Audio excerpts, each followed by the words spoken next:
আসসালামু আলাইকুম। কি অবস্থা সবার? এই তো আজকে রান্না করেছিলাম শুটকি দিয়ে বেগুন, সাথে ছিল লাল লাল পাকা টমেটো ভর্তা আর ছিল সিম ভর্তা। এইটা ছিল ফুলকপি আলু ভাজি গতকালকের, এটাও ছিল গতকালকের কই মাছ ভুনা, আর এটা ছিল ডাল। আলহামদুলিল্লাহ, এগুলো দিয়ে আজকে দুপুরের খাবার সেরে নিচ্ছি।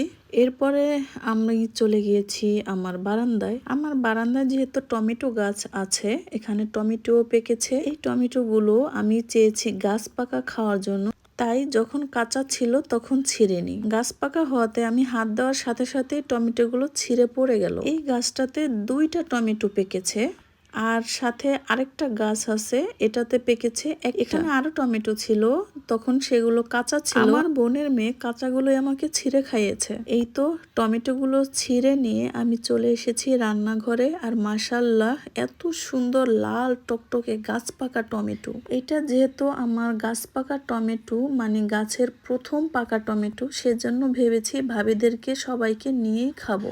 আমি চেয়েছিলাম মুড়ি মাখার জন্য, কিন্তু তারা কেউই মুড়ি মাখা খাবে না।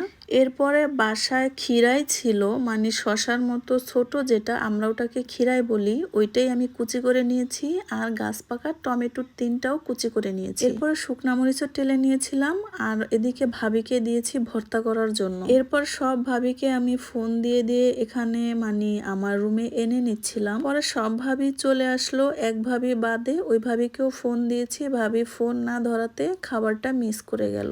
তারপরও এখানে ভাবিকে অনেক মিস করছিলাম, ভাবি থাকলে আরো মজা হতো। এই খাবারটা এখন এডিট করতে গিয়ে আমার জিভে পানি চলে আসছে গাইস, কি বলবো। এখন আমার আবার খেতে মন চাচ্ছে, কিন্তু এখন কোথায় পাই বলেন তো। আমাদের সবার কাছে অনেক মজা লেগেছে, তবে সবাই বলছিল এটা যদি দুপুরবেলা হতো, মানে টাটকা কড়া রোদে, তাহলে আরো বেশি মজা হতো। যাই হোক, ভাবিরা তো চলেই গেল।